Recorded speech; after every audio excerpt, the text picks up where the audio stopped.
Hello everyone, welcome to chemistry class. Here is Narayan Berwa, physics chemistry. Today we will study electrochemistry और उस chapter में हम specially एक तो last class में हम क्या पढ़े हैं उसको फोकस करेंगे। उसके अलावा स्टैंडर्ड इलेक्ट्रोड पोटेंशियल्स क्या होते हैं, कैसे डिटरमाइन करते हैं, सी क्या है, स्टैंडर्ड हाइड्रोजन इलेक्ट्रोड ईएमएफ और स्टैंडर्ड सेल पोटेंशियल डिटरमिनेशन कैसे होता है, इनकी यूज कैसे होते हैं और ई सेल कैलकुलेट कैसे किया जाता है, इन सब के बारे में पढ़ेंगे। पे अटेंशन, लास्ट तक देखिए, अच्छा सा रिजल्ट मिलेगा आपको और पूरा अटेंशन देना है। आप देखिए इस सेशन में जो हम जा करने वाले हैं brief recap of last class, एक ही स्लाइड में हम वो कर लेंगे और वहीं से मेरा नेक्स्ट सेशन के बारे में इंट्रोडक्शन आ जाएगा। We will find the answers of these questions or what is happening at the junction of electrolyte, why reduction और oxidation occurs only। किसी पर्टिकुलर जंक्शन पे या तो रिडक्शन या ऑक्सीडेशन ही क्यों होता है या वहाँ क्या हो रहा है उसके बारे में हम डिटेल में बताएंगे। व्हाट आर इलेक्ट्रोड पोटेंशियल्स, इसकी क्या क्या टाइप्स है, स्टैंडर्ड इलेक्ट्रोड पोटेंशियल क्या है और what is difference electrode C and इसका कंपोजिशन कैसे होता है, हाउ टू डिटरमाइन, इन सब क्वेश्चंस के आंसर हमें पता करने के लिए ये पड़ता है। आपको ये क्वेश्चंस के आंसर आते हैं तो आप स्किप कर सकते हैं, कोई जरूरी नहीं आते तो आप जरूर पढ़िए और कुछ इंफॉर्मेटिव चीजें मिलेगी। Use of standard electrode chemical series, ECS का हम काफी यूज देखेंगे, स्टैंडर्ड इलेक्ट्रोड पोटेंशियल सीरीज का।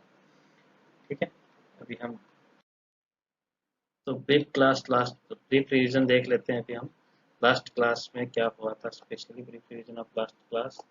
इसमें हमने देखा था एक इस तरह का सेल है, एक एल्वेनिक सेल जिसमें जिंक सल्फेट इधर है, कॉपर सल्फेट वहाँ है और ये कॉपर इलेक्ट्रोड में, इसमें कॉपर सल्फेट में डिप्ट है, जिंक इलेक्ट्रोड जिंक सल्फेट में डिप्ट है और शॉर्ट ब्रिज से कनेक्टेड है और ये इलेक्ट्रिसिटी जनरेट कर रहा है। तो यहाँ पे दो तरह के काम देखे थे, एक तो ये जिंक इज डिजोल्विंग, ये जिंक के आयंस डिजोल्व हो रहे हैं और ये copper is depositing by getting, copper ions are depositing by getting two electrons और इलेक्ट्रॉन्स इस तरह से फ्लो हो रहे हैं। ठीक है, ये डायरेक्शन है, यहाँ से इलेक्ट्रॉन्स उधर जा रहे हैं, ये जाने के बाद इस सॉल्यूशन में आयंस को इलेक्ट्रॉन प्रोवाइड करें और आयंस पे डिपोजिट होते जा रहे हैं, ये पढ़ा। अब इसी चीज का हमने यहाँ पे रिएक्शंस लिखी थी, इस हाफ सेल की रिएक्शंस अलग और उस हाफ सेल की रिएक्शन अलग। तो इस हाफ सेल की जो रिएक्शन थी वो जिंक इज डिसॉल्विंग, ये जिंक सॉलिड से एक्टिव स्टेट में चला गया और बाय डोनेटिंग इलेक्ट्रॉन, और ये हमने ऐसे लिखना सीखा था। अब यहाँ पे ही हमें ये ओवरऑल रिएक्शन दिखना सीखा था, इस पे हम ज्यादा डिस्कस नहीं कर रहे हैं। लेकिन अब मेरा यहीं से एक अगली क्लास के लिए क्वेश्चन स्टार्ट होगा, वो ये है, what is happening at the junction of electrolyte and electrode। यहाँ कुछ नजर नहीं आ रहा है, एंड के बाद इलेक्ट्रोड क्या, ठीक है, इलेक्ट्रोलाइट और इलेक्ट्रोड के बीच में जंक्शन पे यहाँ हो क्या रहा, ऐसा क्या होता है कि ये तो कॉपर तो डिपॉजिट हो रहा है और ये यहाँ पे अब, लेकिन एक दूसरी रिएक्शंस भी देखी थी कि उस केस में कॉपर डिपोजिट होने की बजाय डिजोल्व हो रहा था। जब इसकी जगह हम ये जिंक इलेक्ट्रोड की जगह सिल्वर इलेक्ट्रोड ऐड कनेक्ट कर दें तो उस टाइम पे ये रिएक्शन अलग हो जाएगी। यानी कि ये जो हो रहा है और ये रिडक्शन और ये क्यों ऑकर हो रहा, तो यहाँ सबसे पहले देखिए कि जो अब यहाँ जो चीज होती है उसको हम कहते हैं इलेक्ट्रोड पोटेंशियल। क्या करते हैं, इलेक्ट्रोड पोटेंशियल, ये भी हमने लास्ट क्लास में पढ़ा था कि at the junction of electrode and electrolyte some potential difference is there और according to that some changes are there। सीधा सीधा सा मतलब समझे कि आप किसी गर्म हॉट वस्तु को थिंग्स को छुएं, टच करेंगे तो आपको वो क्या लगेगी, हॉट लगती है। that hot body is transferring some heat to your body, और आप कोल्ड बॉडी को टच करेंगे तो आपकी बॉडी, जैसे आइस को टच किया तो आपकी बॉडी से some of heat is transferring to that body. ये हालांकि यूनिडायरेक्शनल फ्लो है, लेकिन ये ऐसा क्यों फ्लो हुआ है? Because there is some difference in the energy और पोटेंशियल डिफरेंस। वही पोटेंशियल डिफरेंस, यही पोटेंशियल डिफरेंस यहाँ पे इनके जंक्शन पे क्रिएट हो रहा है। तो आगे चलते हैं हम यहाँ। तो सबसे खास बात, हम इस पोटेंशियल डिफरेंस को मेजर नहीं कर पाते। चक्कर क्या? क्योंकि यहाँ पे इनका सेपरेशन का पॉइंट ही पता नहीं चलेगा, ये लिक्विड से कहाँ टच हुआ और कब ये सेपरेट नहीं है। तो हम कनेक्ट कैसे करें, वोल्ट मीटर कैसे कनेक्ट करें? तो इसी की बजाय हम क्या करते हैं, हम वोल्ट मीटर यहाँ कनेक्ट करेंगे और इस तरह के दो इलेक्ट्रोड के पोटेंशियल, इलेक्ट्रोड पोटेंशियल का डिफरेंस लेंगे, उसको हम कहते हैं potential difference of two electrode. अब यहाँ पे हम यही मेजर कर पाएंगे, तो हमें एक्चुअल में इसका कितना हो तो नहीं पता चला। तो इसके लिए एक हमें स्टैंडर्ड मेजरमेंट के लिए एक रेफरेंस लेना पड़ता है। ठीक है, रेफरेंस के लिए जो लिया जाएगा वो reference electrode, standard hydrogen electrode ले रहे हैं रेफरेंस के तौर पे। जी हाँ, पहले इसके कहूँ, इसके लिए क्या है, एक तो बाय डेफिनेशन इसकी इलेक्ट्रोड पोटेंशियल वैल्यूज हम जीरो कंसीडर करके चलेंगे। हालांकि इसकी अपनी कुछ होती होगी, लेकिन हम उसको जीरो असाइन कर रहे हैं। ठीक है, ठीक है। अब यहाँ जो रिएक्शन होगी हम इसको रिडक्शन कंसीडर करके चले। सीबीएसई बुक में यही लिखा है, एनसीईआरटी में। वैसे आप कंसीडर ना करें तो साइन चेंज करना और कंसीडर करके चले। तो ये जो रिडक्शन रिएक्शन है, इसका हम रिडक्शन पोटेंशियल जीरो कंसीडर। इसका कंपोजिशन देख लीजिए। कंपोजिशन में क्या होता है, ये एक जो है आपका finally divided platinum electrode, foil यहाँ पे ये इलेक्ट्रोड है। ऐसा क्यों लिया जाता है? क्योंकि ये गैसियस है। यहाँ पे 1 बार H2 एट 1 बार प्रेशर हाइड्रोजन गैस इनलेट दिया जा रहा है, और ये जो है 1 मोलर प्रोटिक एसिड सॉल्यूशन है, H प्लस है, एसिड है। तो ये इलेक्ट्रोलाइट का काम कर रहा है, और वो गैस, इसका दो स्टेट में डिफरेंस चाहिए, एक H प्लस है और एक ये, मतलब ऑक्सीडाइज स्टेट और रिड्यूस्ड स्टेट। दो स्टेट का कांटेक्ट करवाना है। दो स्टेट का कांटेक्ट करवाने के लिए यहाँ गैसियस स्टेट है, तो हमें एक सॉलिड अलग से इलेक्ट्रोड लेने की जरूरत पड़ी है, जो जनरली इनर्ट लिया जाता है। और वो क्या है, इनर्ट इलेक्ट्रोड में नोट करेंगे, वो क्या है, प्लेटिनम लिया गया। ठीक है, इनर्ट इलेक्ट्रोड। और ये इसकी कंपोजिशन में खास बात है, हाइड्रोजन एक कंपोनेंट है, क्योंकि इसके बिना आपके वो इलेक्ट्रोड बनेगा नहीं। दो डिफरेंट स्टेट में होने चाहिए, ऑक्सीडाइज्ड एंड रिड्यूस्ड स्टेट। और प्लेटिनम इलेक्ट्रोड जस्ट कॉन्टेक्ट के लिए गया, ये रिएक्टिव नहीं है इसीलिए लिया गया, इनर्ट है। और इलेक्ट्रोलाइट ये कंपोजिशन है। अब यहाँ पे इसका आप देख सकते हैं कि हाइड्रोजन की जो वैल्यू दी गई है, हाइड्रोजन की H2 है, ये जीरो असाइन की हुई आपकी इलेक्ट्रोकेमिकल से।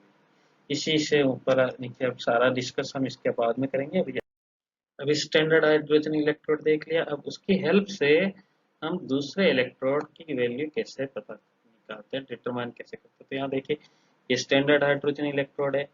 ठीक है, यहाँ H प्लस है और ये हम हाइड्रोजन इनलेट दे रहे हैं। ठीक है, और ये कनेक्टेड है एक कॉपर इलेक्ट्रोड से। तो ये कंप्लीट सेल बन गया। अब ये यहाँ वोल्ट मीटर और गैल्वेनोमीटर से डायरेक्शन मिल जाएगा, वोल्ट मीटर से आपको वोल्टेज मिल जाएंगे कनेक्ट कर दिया। तो ये आपको 0.34 वोल्ट वैल्यू दे रहा है। अब इसकी जो हाफ सेल रिएक्शन यहाँ जो हो रही, देखिए, सिंस इलेक्ट्रॉन इधर से इधर आ रहे हैं, तो इलेक्ट्रॉन ये गेन कर रहा है कॉपर आयंस, और ये डिपोजिट हो रहा है, जैसा कि आप पहले उस डेनियल सेल में देखे थे। यहाँ पे हाइड्रोजन जो जा रहा था वो इलेक्ट्रॉन डोनेट कर रहा है, तभी तो ये यहाँ से इधर मूव कर रहे हैं। तो ये डोनेट करने वाली रिएक्शन लिख दी हमने। अब ऐसे क्यों लिखी है? क्योंकि ये जो डायरेक्शन है ये बताएगा। यहाँ पे इलेक्ट्रॉन का फ्लो ऐसे आ रहा है, करंट का फ्लो ऐसे आ रहा है, तो इलेक्ट्रॉन का फ्लो यहाँ से जा रहा है, मतलब इसको डोनेट करवाने इलेक्ट्रॉन, यही रिएक्शन लिखेंगे। अब यहाँ पे आप क्लियर हो गया कि इसमें सेल की पोटेंशियल का जो वैल्यू निकालेंगे तो कैसे निकालते हैं, एक फॉर्मूला आप पहले ही पढ़ चुके हैं। E cell equal to standard cell potential equal to या EMF equal to E right minus E left. ठीक है, तो ये ई राइट यानी कि कैथोड माइनस एनोड। इसको दूसरे फॉर्मेट में भी लिख सकते हैं, लेकिन यहाँ पे आप देख रहे हैं कि यहाँ जो है ई लेफ्ट वाला, लेफ्ट यानी कि एनोड, ये एनोड का काम कर रहा है ये, और एनोड का काम करने वाले की वैल्यू 0 है, कंसीडर की हुई हमने, इसकी कंसीडर करके चले ना, standard hydrogen electrode arbitrarily taken as 0। तो इसका मतलब इसकी जो वैल्यू है अल्टीमेट जो सेल पोटेंशियल की वैल्यू आ रही है वही वैल्यू रिडक्शन इस वाले के लिए होगी। अब देखिए ये जो यहाँ पे मेजर किया है बिल्कुल ऐसे ही, ये सेल है, इसमें रिडक्शन के लिए वैल्यू करेंगे तो ये इसको नीचे कैलकुलेट कर रखा है। देखिए कैथोड माइनस एनोड, सी की वैल्यू 0 होगी, 0 होते ही ये कैथोड के बराबर और कैथोड की वैल्यू को अल्टीमेटली इसके बराबर आ गई। इसी तरह से अभी हम यहाँ पे देख रहे हैं कि ये स्टैंडर्ड हाइड्रोजन इलेक्ट्रोड को हमने किससे कनेक्ट कर दिया, जिंक से, लेकिन अब यहाँ पे just reverse action is happening because यहाँ वोल्टेज तो अच्छा दे रहा है, ये क्लियर मिल गया, लेकिन डायरेक्शन करंट का अपोजिट है।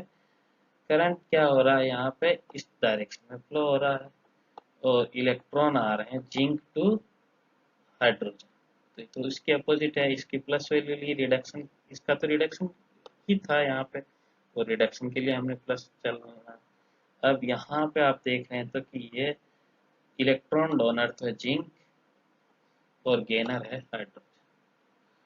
तो यहाँ एक्चुअली इसका काम तो था, हमने आर्बिट्रीली असाइन किया था कि इसको एनोड का काम करना, लेकिन यहाँ तो इसका रिडक्शन हो रहा है। तो सीधा सा या तो आप इसकी वैल्यू को सीधा ही माइनस करके चलिए कि ये जो 0 पॉइंट, क्योंकि ये ऑक्सीडेशन पोटेंशियल, ये जो दिखा रहा है ये 0.36 पॉजिटिव दिखाएगा ये वैल्यू, ये ऑक्सीडेशन पोटेंशियल दिखा रहा है, ये तो सॉरी फालतू की ड्राइंग हो गई, ये ऑक्सीडेशन पोटेंशियल दिखा रहा है, क्योंकि ऑक्सीडेशन रिएक्शन हो रही है, ऑक्सीडेशन पोटेंशियल मिल रहा है। और हमारी इलेक्ट्रोकेमिकल सीरीज की टेबल जो बनाएंगे उसमें हम सिर्फ एज आईयूपीएससी ने डिसाइड किया है कि हम रिडक्शन पोटेंशियल लेंगे, तो जस्ट हम इसकी रिवर्स रिएक्शन लिखेंगे, और इसकी रिवर्स रिएक्शन लिखने के लिए हमको ऐसे लिखना पड़ेगा Zn+2 तो इलेक्ट्रॉन ऐसे रिवर्स लिखा, जबकि यहाँ अपोजिट, तो इस वैल्यू का सीधा सीधा सा माइनस आ जाएगा, नेगेटिव, ये देखिए, हालांकि ये ऑक्सीडेशन के लिए ये देख सकते हैं, लेकिन स्टैंडर्ड नहीं, मैंने स्टैंडर्ड जब लिखेंगे तो आपको यही वैल्यू देंगे, स्टैंडर्ड वैल्यू। आप ऑक्सीडेशन पोटेंशियल लिख सकते हैं ऐसे कि ये पॉजिटिव है, but standard is assigned for reduction only, ठीक, तो ये नेगेटिव है। इलेक्ट्रोकेमिकल सीरीज के लिए सबसे पहले ये टेबल देख लीजिए, यूज करने से पहले इस टेबल को अच्छी तरह से एनालाइज करेगा। Ions present in aqueous species and H2O as liquid gases है, solids are shown by G and S। यहाँ जो एक रिएक्शन लिखी है वो सबसे पहले देखिए, रिएक्शन को किस फॉर्मेट, ऑक्सीडाइज्ड फॉर्मेट में है, वो एन इलेक्ट्रॉन गेन कर रहे हैं और रिड्यूस्ड फॉर्म बना रहे हैं, यानी ये सारे ऑक्सीडाइज्ड फॉर्मेट है इधर, और ये रिड्यूस्ड स्टेट है। अब ऑक्सीडाइज्ड स्टेट है वो इलेक्ट्रॉन गेन करके रिड्यूस हो रही है, तो यहाँ पे एक चीज देख रहे हैं कि ये इलेक्ट्रॉन गेन करके, सबसे ज्यादा इलेक्ट्रॉन गेन करने की टेंडेंसी फ्लोरीन की बनेगी, और वो अच्छी तरह से ये रिड्यूस हो रही है। तो ये देखिए ये ऑक्सीडाइजिंग स्ट्रेंथ अब ऊपर की तरफ बढ़ रही है, यानी ये अच्छी तरह से ऑक्सीडाइजिंग एजेंट का काम करता है, जबकि ये रिड्यूसिंग एजेंट का काम। अब यहाँ सीधा सीधा सा मैं यूँ कहूँ कि हम किसी दो कपल को हम कनेक्ट करते हैं, जैसे लिथियम आयन के साथ हम किसी और को लेते हैं, तो ये लिथियम आयन ये तो सबसे नीचे आ गया, तो अपर वाला जो होगा वो हमेशा फॉरवर्ड रिएक्शन ये वाली शो करेगा, लिथियम के लिए ये रिवर्स आएगा, क्योंकि लिथियम इज रिएक्टिव है, वो इस सॉलिड स्टेट में रहने की बजाय इधर रहना चाहिए। तो नेगेटिव वाले यानी हाइड्रोजन से भी कंपेयर करेंगे तो हाइड्रोजन फॉरवर्ड जाएगा और ये नेगेटिव वालों को इधर आना होगा, और हाइड्रोजन को प्लस वालों से कंपेयर करें तो प्लस वाले फॉरवर्ड जाएंगे और हाइड्रोजन रिवर्स आएगा। यहाँ पे देख लीजिए, इसको जो मेजर किया गया वो स्टैंडर्ड हाइड्रोजन रेफरेंस इलेक्ट्रोड के अकॉर्डिंग है। जैसे देखिए जी, ये 0.00 वोल्ट है ना, और जो लिया गया उनको कैथोड मान करके चले, इसीलिए इनके सारी रिएक्शन रिडक्शन के फॉर्मेट में देखिए, इलेक्ट्रॉन सभी यहाँ है, इलेक्ट्रॉन्स आर गेनिंग यानी रिडक्शन के फॉर्मेट में लिखी हुई है। और if electrode potential value is less than zero, less than zero का मतलब जीरो से नीचे है, तो harder to reduce than H plus, यानी अपने आप का रिड्यूस नहीं कर पाएंगे, यानी कि ये H प्लस अपने आप को रिड्यूस कर पाएगा और ये रिड्यूस नहीं कर पाएगा। और इफ ऑक्सीजन, क्योंकि ये नेगेटिव है ना, नेगेटिव वैल्यू, ये अपने आप को रिड्यूस, ये वाली रिएक्शन नहीं हो पाएगी इस केस में। और जबकि ये देखिए, if E plus value is greater than zero, oxidising agent is easier to reduce than H plus. इनको ऑक्सीडाइजिंग एजेंट हम कह सकते हैं ना, क्योंकि ये इलेक्ट्रॉन गेन कर रहे हैं, electron gainer are oxidising agent, तो इलेक्ट्रॉन ये गेन करके रिड्यूस हो रहे हैं। तो ये जो प्लस वाले हैं ग्रेटर वैल्यू देन जीरो, वो आसानी से रिड्यूस हो जाएंगे अपने आप में और हाइड्रोजन को ऑक्सीडाइज कर देंगे। नेक्स्ट देखिए, कंपेयर करने के लिए एक और चीज है, रिड्यूसिंग एजेंट और ये ऑक्सीडाइजिंग एजेंट। तो more the negative electrode potential stronger the reducing agent. देखिए, नेगेटिव की तरफ ये रिड्यूसिंग एजेंट वाली वैल्यू डाउन साइड जा रही है और स्ट्रॉन्गर ये, और वो लिथियम को हम का 11th क्लास में भी पढ़े थे, ये स्ट्रॉन्गर रिड्यूसिंग एजेंट। और more positive the electrode potential stronger और विल बी द ऑक्सीडाइजिंग। अब इसकी कुछ यूजेज और बता रखे हैं यहाँ पे, देख लीजिए, वही सारे यूजेज है जो मैंने एनसीईआरटी से लिए, इसलिए यहाँ पे बताना जरूरी समझूंगा। Electrode, if the electrode potential value is greater than zero, वो की वही बात जो हम वहाँ डिस्कस कर चुके हैं, then its reduced form is more stable। ये दूसरे फॉर्मेट में बात की जा रही है। ये इसकी रिड्यूस्ड, इसकी वैल्यू जो greater than zero, greater than zero मतलब ये ऊपर वाले, यानी कि इनकी ये रिड्यूस्ड फॉर्मेट ज़्यादा स्टेबल है, यानी फ्लोराइड नेगेटिव फॉर्मेट में रहना ज़्यादा स्टेबल है, या इधर वाटर ज़्यादा स्टेबल है हाइड्रोजन पर ऑक्साइड के रेस्पेक्ट में। ठीक है, इसी तरह से if the electrode potential value is negative then H2 gas is more stable. Hydrogen के कंपैरिजन में सब कुछ, तो ये नेगेटिव वैल्यू है, तो यहाँ पे हाइड्रोजन ज़्यादा स्टेबल है और ये कम स्टेबल है, यानी कि ये कम स्टेबल है, तो इधर कन्वर्ट होंगे, रिवर्स रिएक्शन आयंस में कन्वर्ट होंगे।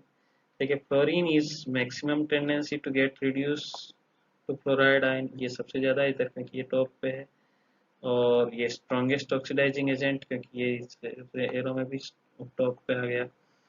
बट इसका जो अपोजिट फ्लोराइड आयन है वो वीकेस्ट रिड्यूसिंग एजेंट, ये इधर वाले रिड्यूसिंग एजेंट काम करते हैं और ये रिड्यूसिंग वीकेस्ट हो जाएगा, क्योंकि ये रिड्यूसिंग की लाइन आप यहाँ देख, ये डाउन साइड जा रही है।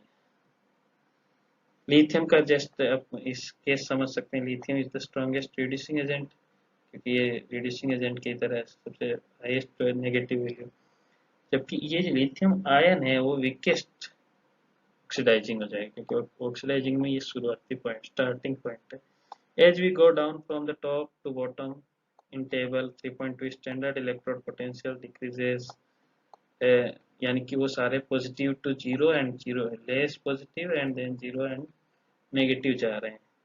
ठीक है, this and with this it decrease the oxidizing power of the species on the left and increases the reducing power। ये reducing power बढ़ रही है। Electrochemical cells are extensively used for determining the pH of solutions, solubility product, equilibrium constant and other thermodynamic properties for potentiometer titration से। एक जो चीज़ है ये यहाँ यूज नहीं है, लेकिन मैं इसका बताना बहुत जरूरी है, हम 11th में पढ़ा और इसी केमिस्ट्री में बार बार पढ़ना, तो हम छोड़ देंगे नहीं। स्पाइरल केमिस्ट्री कॉन्सेप्ट के तहत हम हर जगह हम इलेक्ट्रोड पोटेंशियल पढ़ रहे हैं, तो ये चीज़ समझ लीजिए किस पे डिपेंड करता है। 11th में भी पढ़ा था और 12th में फिर से आएगा, पी ब्लॉक डी ब्लॉक वहाँ फिर से रिपीट होगा, तो हम यहीं पे बात कर लेते हैं। एटमाइजेशन एंथैल्पी पे डिपेंड करता है, क्योंकि यहाँ पे इलेक्ट्रोड में डिसॉल्व हो रहा है, यानी एटम्स में बन रहे हैं, एटम्स बनने के बाद आयनाइजेशन हो रहा है, या किसी केस में इलेक्ट्रॉन गेन हो रहा है।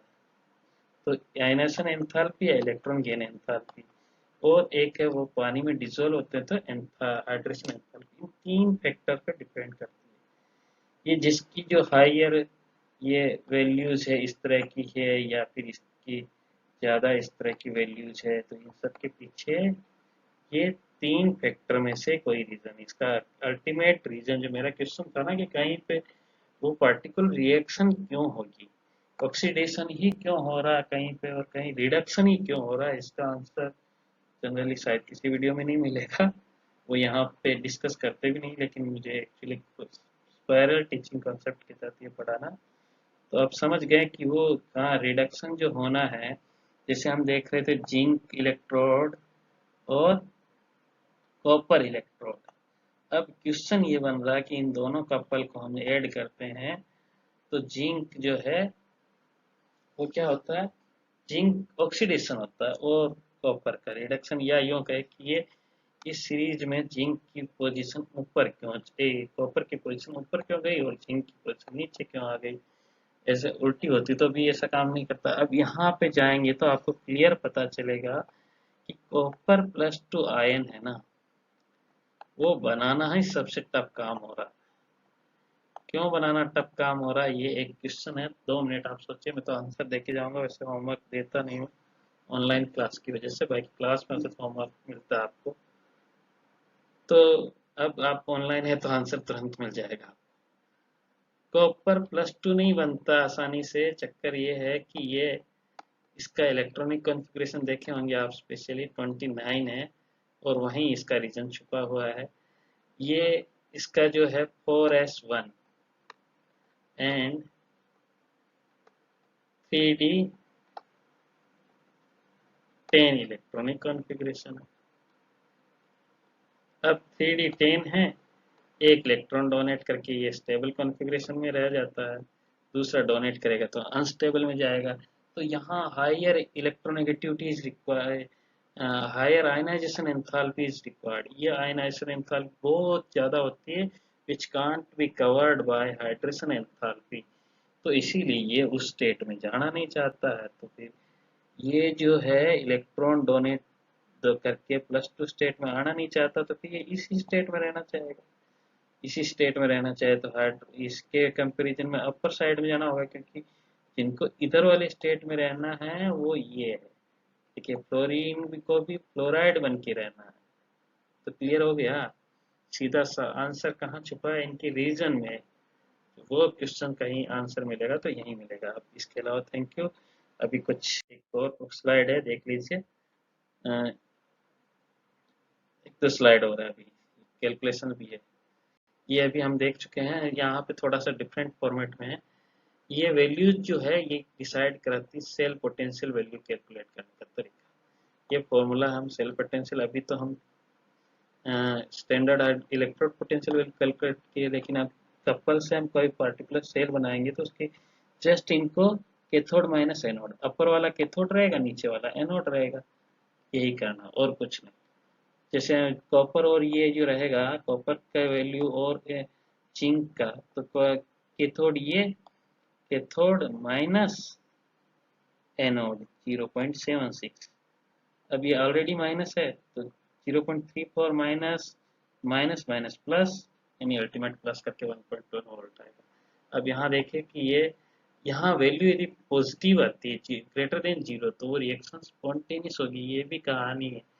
इसी के लिए ये स्लाइड बनाई स्पेशली। स्पॉन्टेनियस कब होगी, जब आप उस तरह से देखेंगे। दूसरा है इलेक्ट्रोड पोटेंशियल वैल्यूज, जब एसी cell values, cell EMF of the cell is less than 0, इसका मतलब है नॉन स्पॉन्टेनियस, वो अपने आप से नहीं होगी। अब आगे देखिए, अब कैलकुलेट करने के लिए एक एग्जांपल दिया, वही मुझे कैलकुलेट करके बताना था। तो ये देखिए, इसमें जिंक इलेक्ट्रोड हम ज़्यादा नहीं जा रहे हैं, कॉपर इलेक्ट्रोड है, यहाँ से वैल्यू सीधी ले लेते हैं। ऑक्सीडेशन इसका हो रहा है और ये सीधा सीधा से लेफ्ट इलेक्ट्रोड ये हो गया ऑक्सीडेशन वाला, और राइट कैथोड वाला हो गया। अब यहाँ से वैल्यू लीजिए कि right minus left value put करेंगे तो ये 34, राइट कॉपर वाला है, कॉपर वाले की वैल्यू यहाँ से देखिए 34 वोल्ट 0.034, 30 वाट नहीं, 0.34 वाट, सॉरी। दूसरा है ये जिंक वाली वैल्यू देखिए, जिंक की वैल्यू ये रही, जिंक की वैल्यू 0.36, 0.76 नेगेटिव, ये नेगेटिव और ये पॉजिटिव, नेगेटिव पॉजिटिव हो गई, अल्टीमेट 1.10 वाट। इस तरह से कैलकुलेट की जाती है, सिंपल है। ये आपके न्यूमेरिकल 1-2 नंबर के न्यूमेरिकल आता है एग्जाम में, या दूसरी जगह तो हेल्प करता है, आपको चाहिए। और ये एक वो कैलकुलेट करने का फॉर्मूला दिया है और कुछ नहीं, ठीक है।